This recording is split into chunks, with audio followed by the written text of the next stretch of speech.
Era el secretario de Estado de Hitler, embajador en Londres, un diplomático internacional y en su época fue uno de los miembros más poderosos y crueles del Estado nazi. Hitler lo llamaba genio, pero pocos hombres de Estado en la historia han sido tan despreciados como Joachim von Ribbentrop. Era una combinación de superficialidad, estupidez y sobre todo vanidad.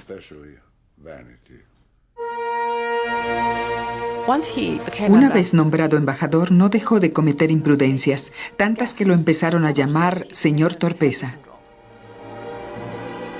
Ribbentrop pudo ser visto como un bufón, pero en los años anteriores a la guerra fue un hombre de poder dentro del mundo del Estado, un diplomático que hizo todo lo posible para llevar a Inglaterra y a Alemania a la guerra.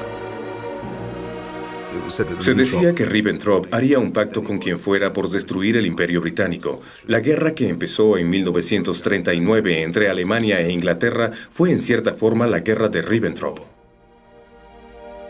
Pero es una de las grandes ironías del siglo XX, el que el hombre que hizo tanto para desatar la Segunda Guerra Mundial fuera una vez uno de los admiradores más fervientes de Inglaterra.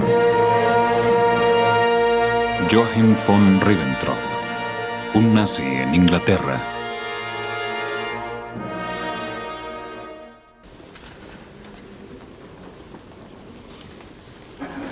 Al final de la Segunda Guerra Mundial, Joachim von Ribbentrop fue encarcelado en Nuremberg, donde el Tribunal Internacional de Crímenes de Guerra lo juzgaría.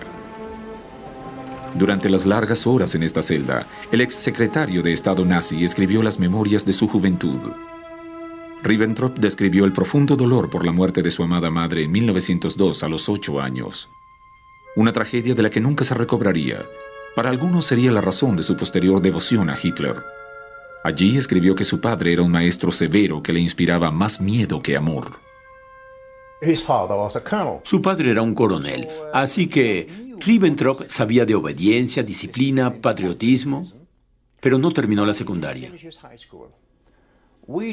Creemos que no fue muy feliz durante su educación, así que decidió marcharse. Su idea y su sueño era viajar, ver otros países. Primero se mudó a Gran Bretaña en 1909. Ribbentrop escribió: "El primer impacto de Londres fue tremendo.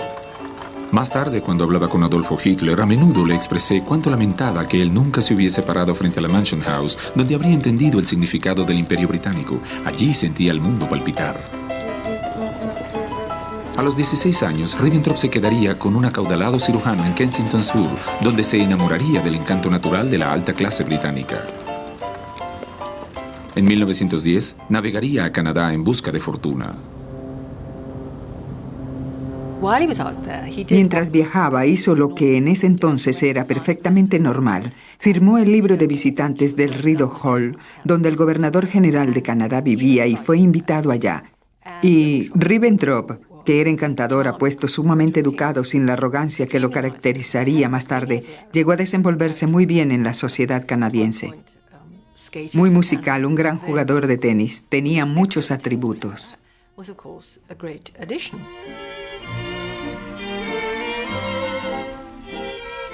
Ribbentrop era una figura conocida en la alta sociedad canadiense. Le encantaban las aspirantes al teatro y los bailes elegantes.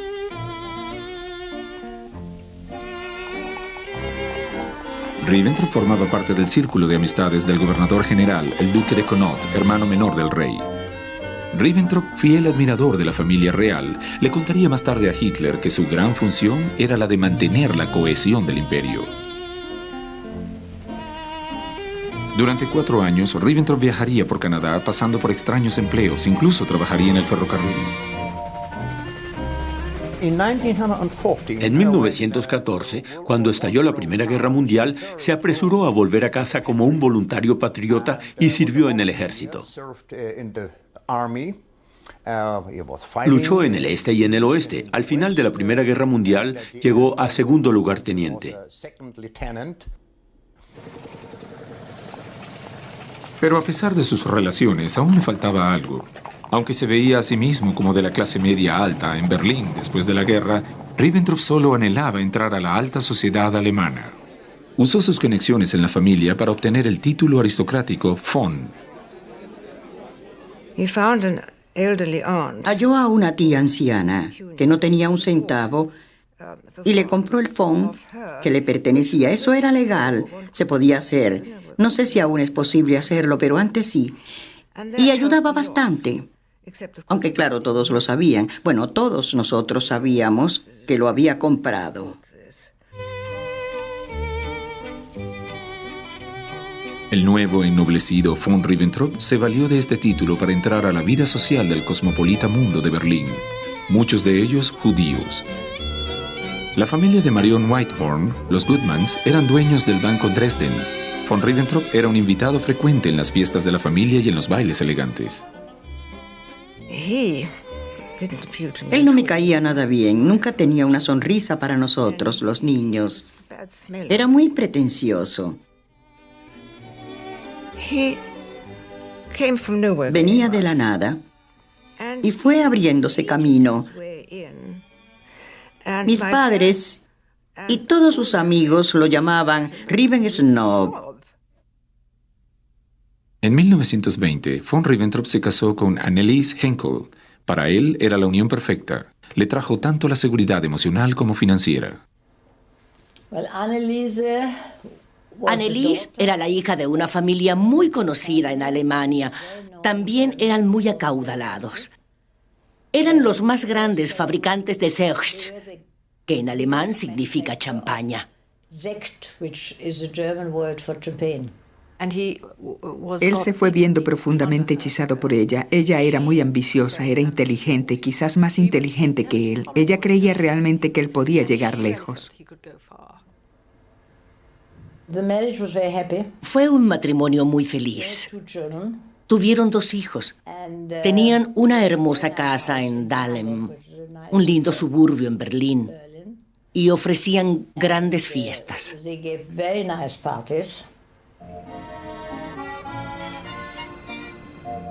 Los Ribbentrop se establecieron en Lenzallee, una de las calles más elegantes del suburbio de Berlín. Su mansión, desde su inicio, se convirtió en el centro de una vida social activa. En esos días, la alta sociedad de Berlín estaba inextricablemente vinculada con la clase gobernante. Así, Anneliese, una anfitriona de sociedad, impulsó a Ribbentrop hacia el mundo de la política.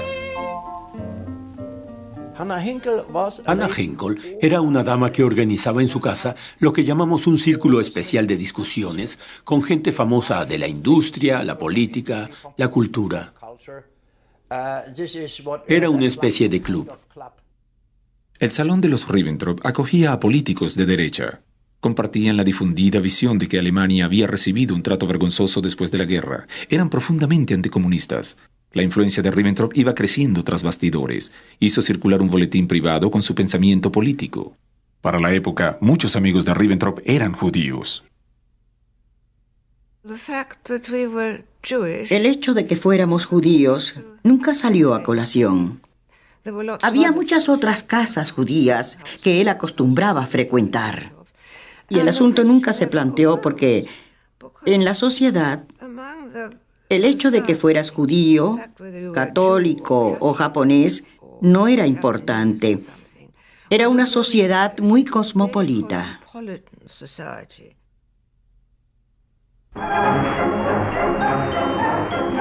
Pero a finales de los años 20 y principios de los 30, el partido nazi ganaba popularidad. Ribbentrop compartía con Hitler un profundo odio hacia el comunismo, pero tenía demasiados amigos judíos para volverse de inmediato un abierto partidario.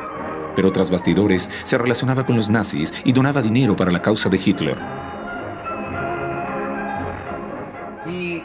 Él creía que necesitábamos a un hombre firme, alguien que luchara por Alemania, para que Alemania se convirtiera de nuevo en una potencia mundial. Luego, en 1932, conoció a Hitler por primera vez y quedó tan impresionado con todos sus discursos y discusiones que llegó a la conclusión de que este hombre sería el salvador de Alemania.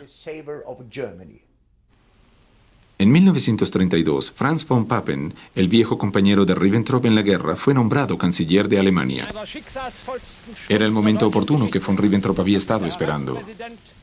Von Papen le pidió que actuara como mediador en sus discusiones de gobierno con Hitler.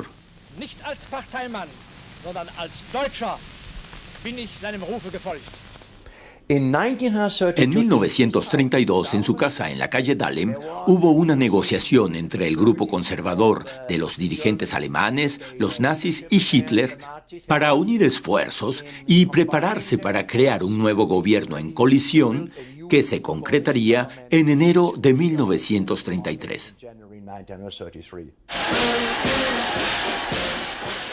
Como resultado de las negociaciones en la villa de Ribbentrop, Hitler se convirtió en el nuevo canciller. Ribbentrop había jugado un papel clave en el ascenso al poder del líder nazi. Ahora, impulsado por una esposa ambiciosa, se puso a disposición del nuevo Führer, ofreciéndole su experiencia en asuntos internacionales.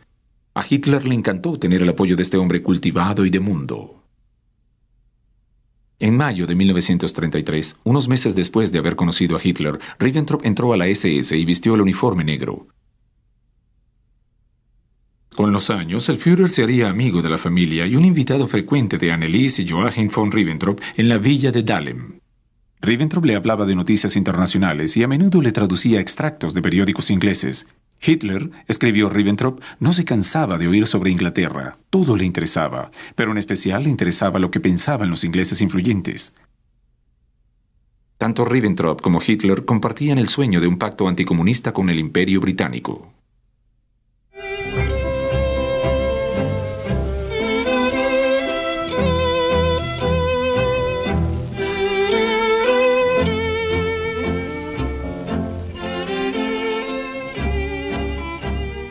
En muy poco tiempo, Joachim von Ribbentrop pasó a formar parte del círculo íntimo de Hitler. Viajaba con él siempre que podía. Se quedó con él en el retiro en las montañas en Berchtesgaden. Estaba totalmente cautivado por el Führer y luego escribiría: «Yo también estaba hechizado por esa gran personalidad trágica e histórica». El único propósito de Ribbentrop era congraciarse con el dictador alemán. No perdía oportunidad para halagar a Hitler. Trataba de entender la forma de pensar del Führer para ganarse por completo su confianza. Ribbentrop era capaz de tomar una idea de Hitler que apenas se gestaba y desarrollarla siguiendo las líneas que Hitler estaba desarrollando al mismo tiempo. Oía la idea de los consejeros de Ribbentrop, y luego le presentaba la idea en una versión final a Hitler, y entonces Hitler tenía la impresión de que Ribbentrop era el único que entendía sus ideas.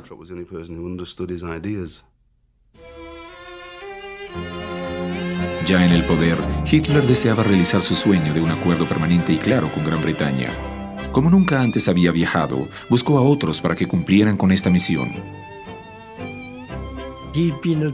Goering le aconsejó a Hitler que el hombre adecuado para enviar a Gran Bretaña debía ser socialmente aceptado. Ribbentrop era el hombre. Hablaba un inglés fluido.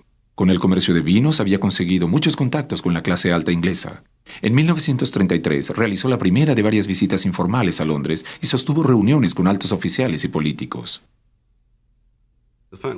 El punto era que Hitler no quería conducir su diplomacia o el verdadero objetivo de su diplomacia a través de los canales oficiales, porque había desconfianza de parte de los diplomáticos profesionales, tanto ingleses como alemanes. Prefería una vía ortodoxa para contactar gente de la alta esfera y escogió a Ribbentrop. En 1934, Hitler le ordenó a Ribbentrop establecer su propio servicio diplomático nazi, el Buró Ribbentrop. Quedaba frente a la Cancillería oficial en Berlín, Wilhelmstrasse. Para ayudar a Hitler en una política exterior alternativa, Ribbentrop reclutó a los nazis radicales. Tenían la sensación de ser revolucionarios, entusiastas, de ser nazis de la nacionalista y de estar convencidos de lo acertado y adecuado de la política nazi. Algo que nunca pasó en la Cancillería. Allí los diplomáticos se mostraban más reacios a Hitler. No eran abiertamente partidarios, sino más diplomáticos, más reservados. La alternativa diplomática de Ribbentrop se basaba en la idea de que las clases altas tenían la clave para el poder y la influencia en Inglaterra. Era contactando estas clases, en lugar de emplear los canales oficiales diplomáticos, como esperaba alcanzar su objetivo de una alianza.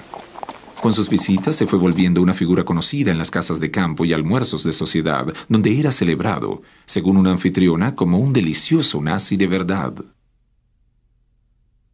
Las anfitrionas de sociedad ciertamente lo invitaban.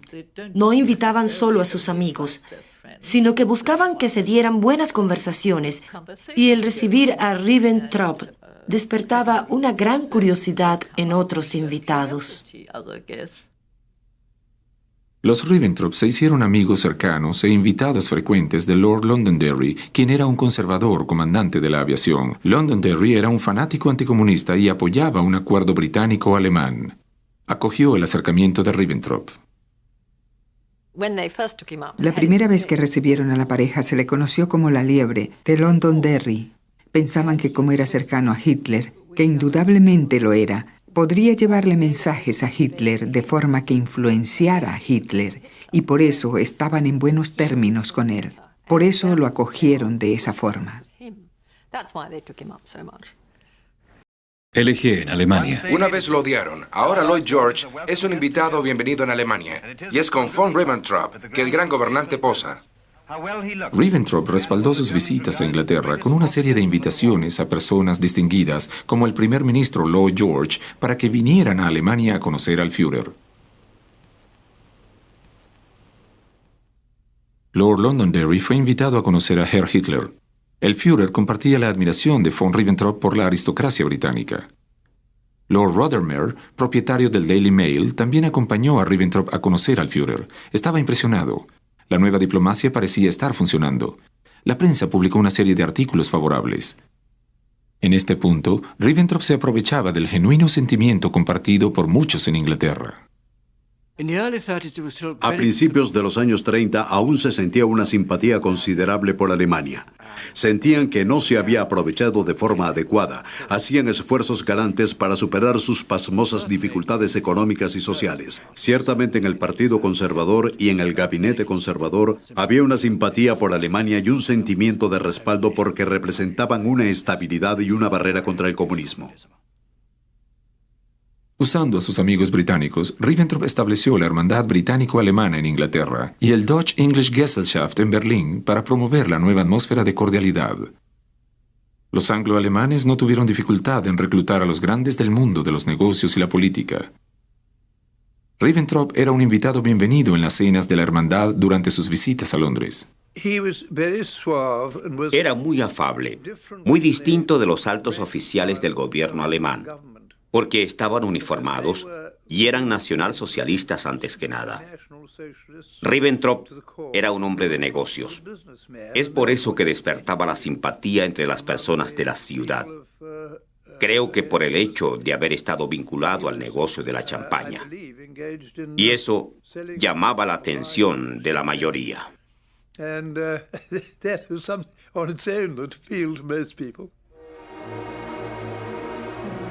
Pero cuando volvió a Alemania, Ribbentrop presentó una imagen muy distinta y siniestra. Hitler, impresionado por su nueva diplomacia, lo promovió a Standartenführer SS, el equivalente a coronel. Sus antiguos amigos judíos, como la familia Goodman, que lo habían ayudado al comienzo de su carrera en Berlín, quedaban ahora descartados. Recuerdo que asistimos a un concierto, probablemente un concierto de Horwengler. Estábamos muy acostumbrados a saludar y hacer gestos a esta gente mientras salíamos al intermedio, o antes o después.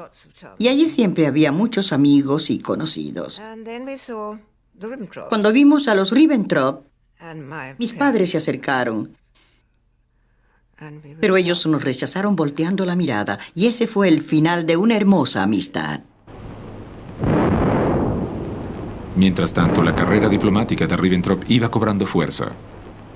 En 1935 lanzó su gran golpe, un tratado naval anglo-alemán que permitiría a Alemania la construcción de una flota de una superficie del 35% del tamaño del ejército militar británico. Para Hitler, este tratado de armas sería el punto de partida de la nueva alianza anglo-alemana.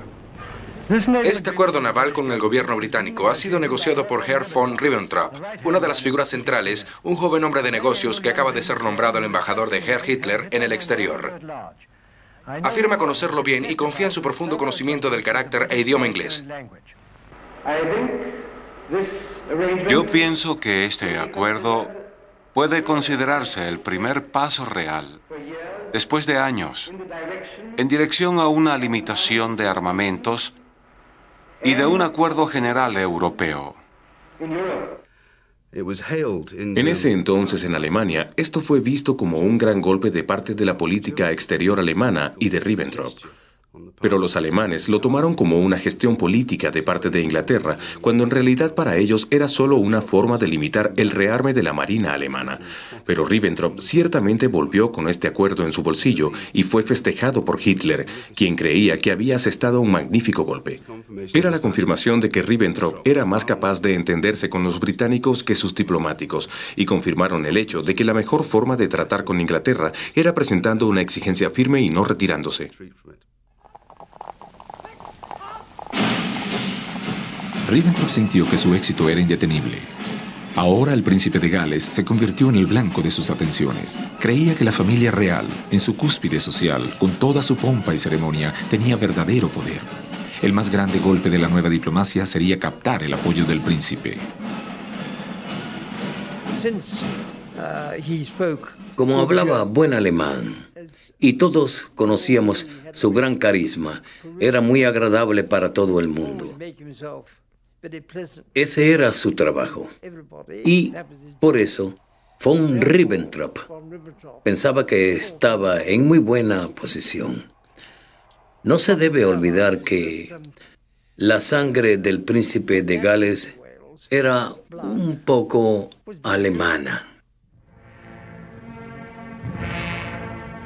Por años, el príncipe de Gales, más tarde el rey Eduardo VIII, había hablado de su gran horror a la guerra entre Inglaterra y Alemania y de su deseo ardiente de que la carnicería de las trincheras no volviera a repetirse. En 1935 dio un discurso instando a la urgente reconciliación de los entonces diplomáticos de Inglaterra y Alemania. Pienso que el discurso confirmó la creencia de Ribbentrop de que había un posible simpatizante en el príncipe de Gales. Pienso que en general se daban muestras de una gran acogida.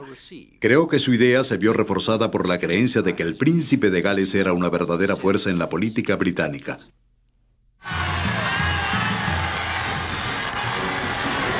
En 1936, las tropas alemanas volvieron a ocupar las tierras del Rin, desmilitarizadas después de la Primera Guerra Mundial. Esto significó un rompimiento directo del Tratado de Versalles, característico de la agresiva política exterior de Hitler. El Führer nombró a Ribbentrop su enviado especial y le ordenó viajar a Londres para justificar la acción alemana.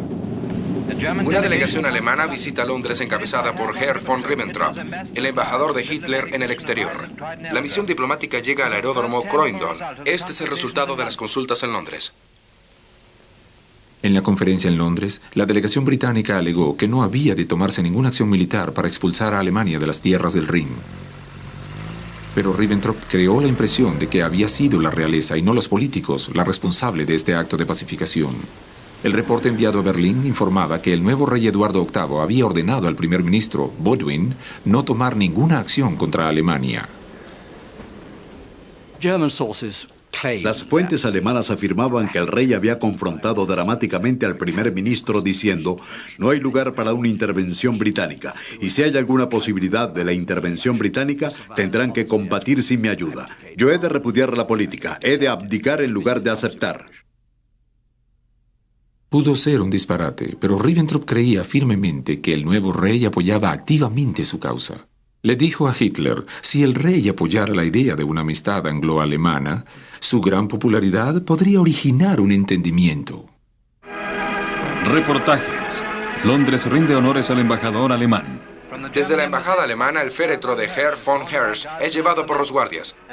A un mes de la reocupación del Rin, en abril de 1936, el embajador alemán en Londres murió. Joachim von Ribbentrop era obviamente el candidato que le sucedería. El Führer le ordenó que tomara el puesto en Londres con las siguientes palabras: Ribbentrop, tráeme una alianza con Inglaterra.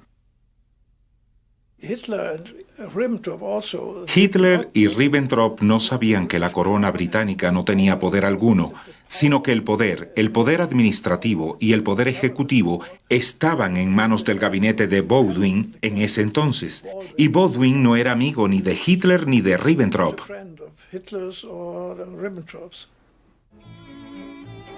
El panorama era esperanzador al principio. Annelies y Joachim von Ribbentrop fueron bien recibidos a su llegada a Londres. Durante sus sucesivas visitas, Ribbentrop se había esforzado por convertirse en una figura conocida en sociedad. El equipo de Ribbentrop incluía un número de nazis radicales de su buró en Berlín.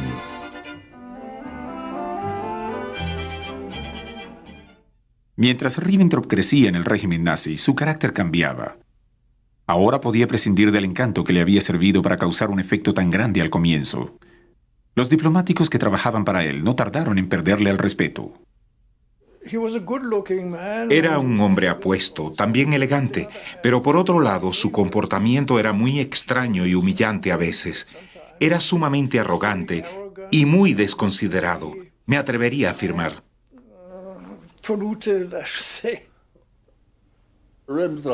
El carácter de Ribbentrop era muy pobre. Poseía una inteligencia mediocre. Era una combinación de superficialidad, estupidez y especialmente vanidad. La personalidad de Ribbentrop parecía un caparazón vacío. Dependía de otros para su seguridad intelectual y emocional. Hay dos personas en el mundo que lo influenciaron, que son, claro, Hitler, a quien idealizaba, y Annelies, por quien sentía algo genuino. Él estaba real y absolutamente bajo su hechizo. El radicalismo de Ribbentrop se aplicaba incluso a la edificación misma de la embajada. Von Ribbentrop ordenó a Albert Speer, el arquitecto de Hitler, renovar el interior de la residencia y oficinas de la embajada.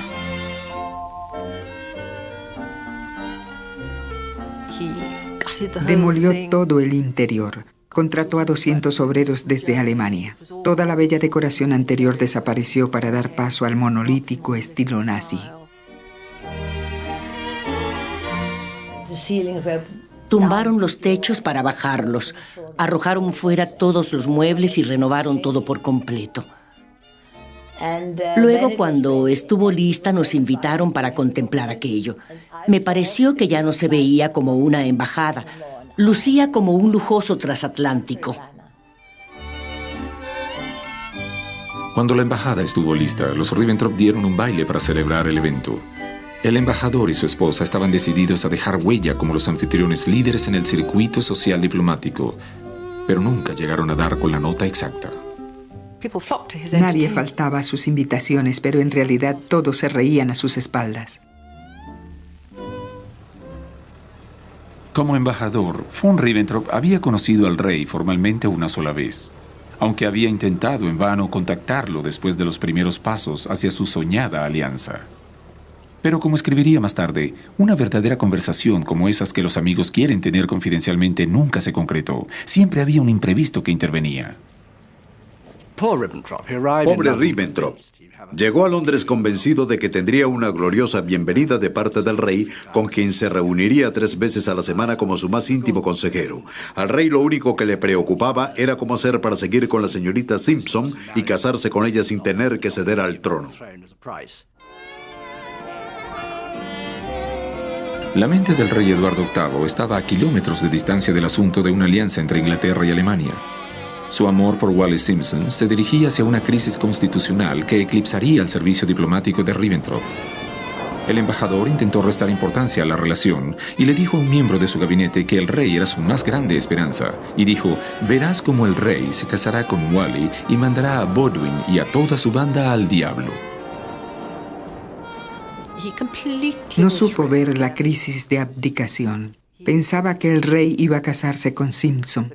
Tenerla en el trono era algo en lo que creía tan firmemente que se lo dijo a Hitler. Creía tanto en esto que Hitler acordó no mencionar ninguna crisis en los periódicos alemanes. Dijo, verás cómo todo esto pasará. Pero no fue así. En diciembre de 1936, el rey Eduardo VIII renunció al trono. Sintió esto como una traición. Allí estaba él y ese hombre que él había estado respaldando después de haberle asegurado a Hitler que el rey era una figura política seria, alguien que se suponía iba a jugar un papel fundamental en la política británica, que tenía una fuerte influencia en asuntos internacionales, quien colaboraría y de pronto descubre que se levanta y desaparece del trono, echando todo por tierra a causa de una relación.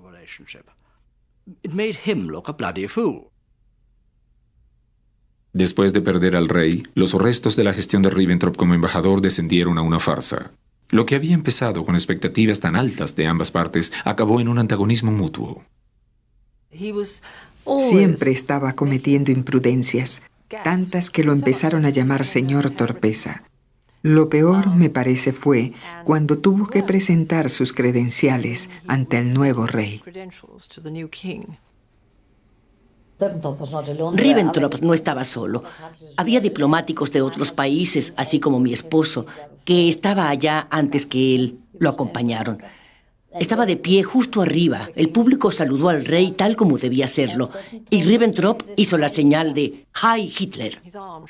Levantó su brazo con el saludo nazi, casi golpea la nariz del rey. Todo el mundo estaba muy asombrado. Más tarde diría que se había tropezado. La torpeza fue señalada en los periódicos. Ribbentrop se volvió el tema de los caricaturistas. Su acción había causado tal revuelo que tuvo que escribir a Hitler disculpándose. Le explicó que no había empleado la forma completa de saludo de la SS, sino la más usada por el mismo Führer, levantando solo el antebrazo derecho.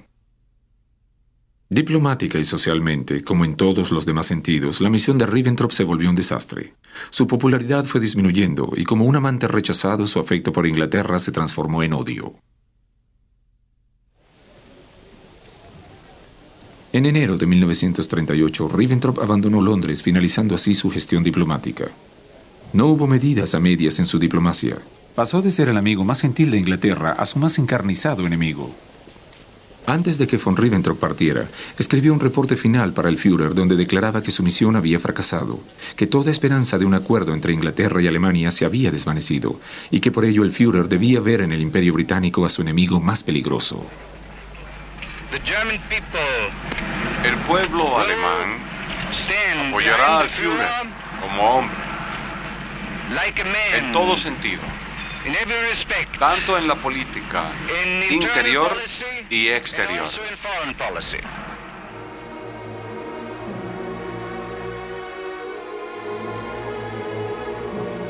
Ribbentrop ahora regresaba a Berlín para poner al tanto a Hitler personalmente. Hitler no se sentía desilusionado por el fracaso de su enviado. Estaba de acuerdo con la visión de Ribbentrop en que la abdicación había acabado con toda esperanza de una alianza con Inglaterra. 3 semanas después de su regreso, el Führer nombró a Ribbentrop ministro de Relaciones Exteriores. Sé que tengo al hombre más obstinado de Alemania como ministro de Relaciones Exteriores, dijo. Si ya no buscaban un acuerdo británico-germano, la política opuesta, una alianza contra Inglaterra, sería el próximo paso. Ribbentrop haría todo lo posible para aislar a Inglaterra y su imperio. En 1937 viajó a Roma dando el primer paso hacia una alianza con Italia. Después de su gélida recepción en Londres, se sintió en su elemento con los fascistas en Roma. Antes de lo imaginado, se iba inclinando hacia un conflicto con Inglaterra. Pero en septiembre de 1938, para desaliento de Ribbentrop, la guerra se evitaba cuando Neville Chamberlain, el primer ministro británico, firmó el Acuerdo de Múnich. Esto permitió que Alemania se anexara parte de Checoslovaquia, comprometiendo a Hitler a resolver las futuras disputas de forma pacífica. Era una señal de que el Führer continuaba teniendo el control de la política exterior. Ribbentrop estaba muy descontento con la solución de Múnich. Le parecía que no era suficiente, no. Y Ribbentrop dijo, «My Führer, creo que muy pronto nos veremos obligados a desenfundar la espada». Pero la reacción del Führer fue muy suave, advirtiendo a Ribbentrop que aún no era el momento.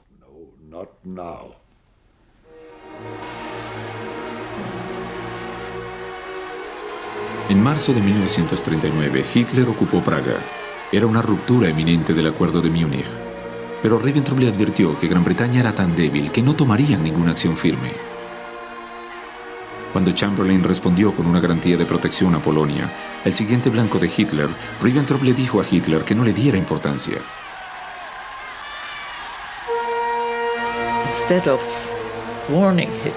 En lugar de advertir a Hitler, lo animó a ir más lejos y más lejos, diciéndole: no, los británicos no. Nunca, nunca irán a la guerra por Polonia. No hay ningún riesgo. Todo lo que hay que hacer es demostrarles que no se les teme. 23 августа в Центральном аэропорту.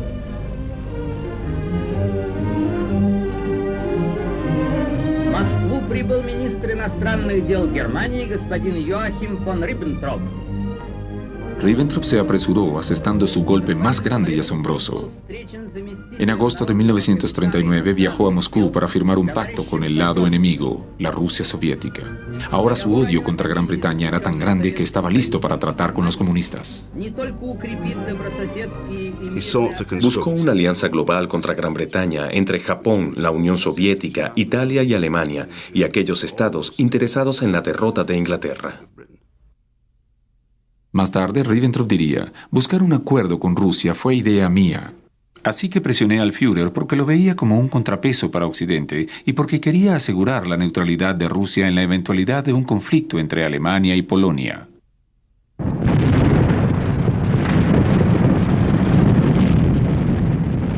El 1 de septiembre de 1939, Alemania atacó Polonia. 2 días más tarde, Neville Chamberlain presentó a Hitler un ultimátum: o retiran sus fuerzas o enfrentan la guerra contra Gran Bretaña. Exactamente lo que Ribbentrop dijo que no sucedería.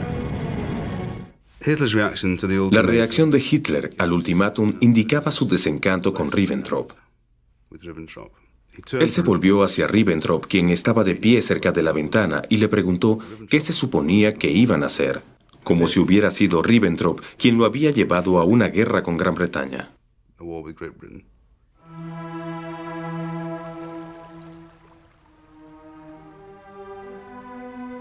Después del estallido de la guerra, Joachim von Ribbentrop pasó la mayor parte del tiempo cavilando en su castillo Fuschel, en las montañas cerca de Salzburgo.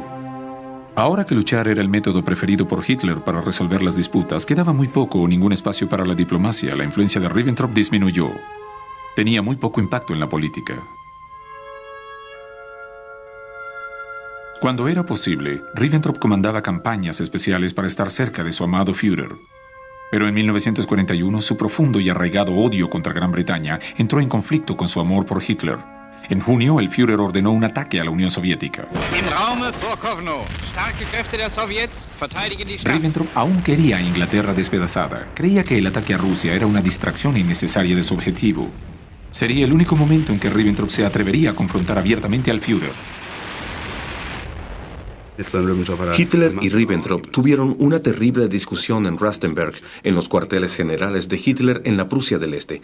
Comenzó por un incidente trivial que se volvió una discusión en torno a esa forma de ver la política mundial, por la decisión de Hitler de atacar la Unión Soviética. El episodio traumatizó tanto a Ribbentrop que tuvo que permanecer en cama por días. Incluso tuvo un ataque cardíaco menor. Después de esto, Hitler no tomaría más en cuenta las opiniones de su ministro de Relaciones Exteriores. Pero Ribbentrop estaba tan desesperado por mantener el favor de su maestro que ahora se involucraba personalmente en algunos de los peores crímenes nazis. Hitler ya no tenía tiempo para conversar con von Ribbentrop porque temía pelear una guerra y estaba muy ocupado con otras actividades. Este sentimiento de estar fuera del centro de la organización y la maquinaria lo llevó hasta esta situación y a apoyar el Holocausto.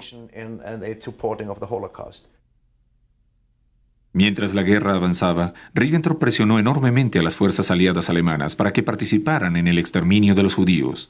En una ocasión, amenazó a Hungría con invadirla de no llevar a cabo las deportaciones a Polonia. Entre abril y julio de 1944, Ribbentrop supervisó la deportación de 400.000 judíos húngaros al campo de concentración de Auschwitz. Solo sobrevivió un puñado de ellos. Hablamos de un hombre carente de escrúpulo moral, que disfrutaba de su vida en la cúspide como un diplomático alemán nazi, y no quería perder el tipo de prestigio y estatus que eso traía. Tampoco deseaba perder el favor de Adolfo Hitler. Por esas cosas, él estaba dispuesto a sacrificar casi todo.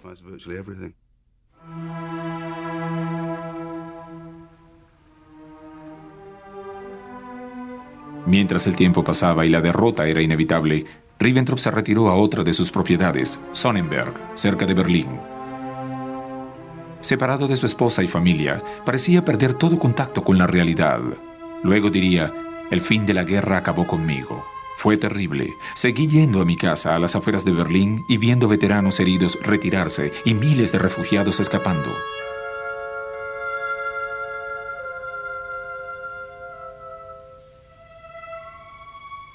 Una vez rodeado, escapó a un Hamburgo bombardeado, donde se dedicó a escribir y reescribir una carta a Churchill. Se describía a sí mismo como el hombre que consideraba a Inglaterra su segundo hogar, que siempre deseó una alianza entre Inglaterra y Alemania, tal como el Führer. Un mes más tarde, los alemanes se rindieron y fue capturado y llevado a Nuremberg. Este es el edificio en Nuremberg, donde 20 dirigentes nazis están siendo procesados por crímenes, nada menos que por el rompimiento de 26 tratados, acuerdos y compromisos. Son crímenes contra la paz, crímenes de guerra en contra de la humanidad. Se volvió una figura más bien miserable, destrozada y de una salud precaria. Sus respuestas a las preguntas, tanto de los psiquiatras de la prisión como durante los interrogatorios previos al juicio, eran extraordinariamente confusas. A veces, no parecía saber de qué tipo de casos le estaban hablando. Era un hombre sumamente frágil. A los 52 años, tenía la apariencia de alguien mucho mayor. Se hundió en la depresión, dejó de ejercitarse y era despreciado por sus compañeros. Joachim von Ribbentrop. Se declaró inocente de todos los cargos como criminal de guerra.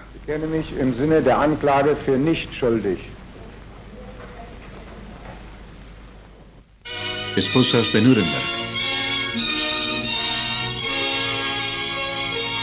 Al acercarse la hora de los veredictos en el tribunal de Nuremberg, se volcó la atención hacia los familiares de los prisioneros. Las primeras fueron Frau Ribbentrop y además... Annelies, su esposa, asistía a menudo a ver el proceso, pero no se le permitía visitarlo. Estamos condenando y castigando a las personas equivocadas. El psiquiatra de la prisión comentó que la débil condición de Ribbentrop se debía a haberlo separado de su esposa y a la muerte del Führer, sin cuyo apoyo emocional no era nadie.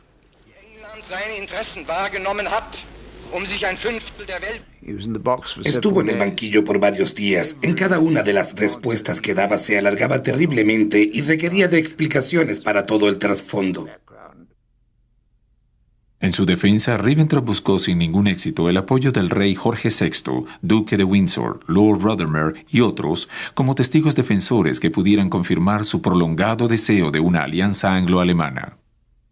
El alegato principal en su defensa era que había hecho todo lo que un ser humano hubiera podido hacer para mantener la paz y que sabía exactamente lo que era el temperamento inglés y lo que Inglaterra sentía por Hitler.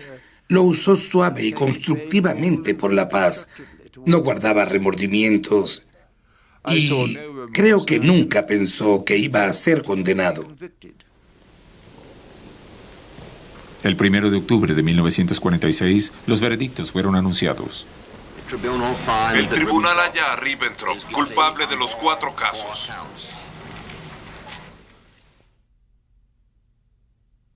Joachim von Ribbentrop fue condenado a muerte. Lo ahorcaron el 16 de octubre de 1946.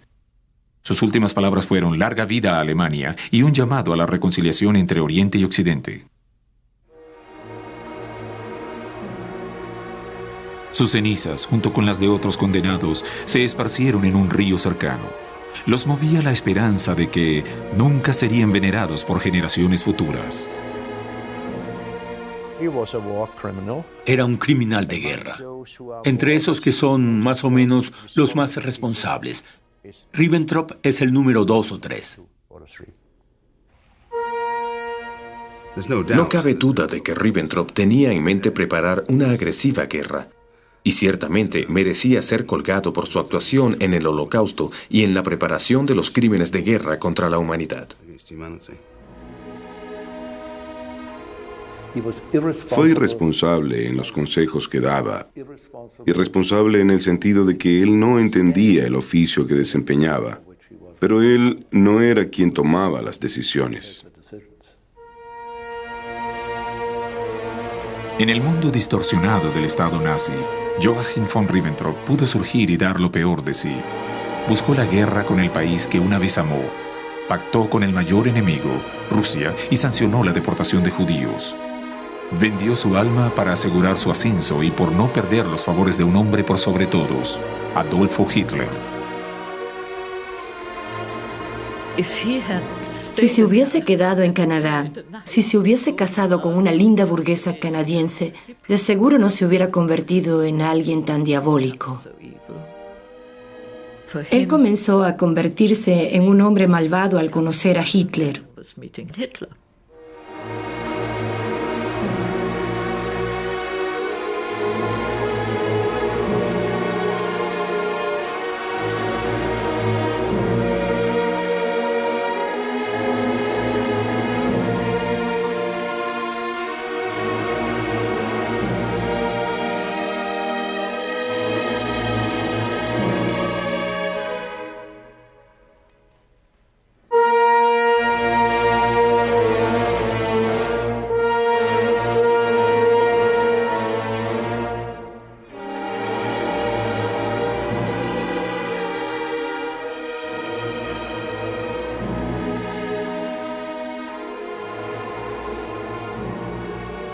Doblaje por Etcétera.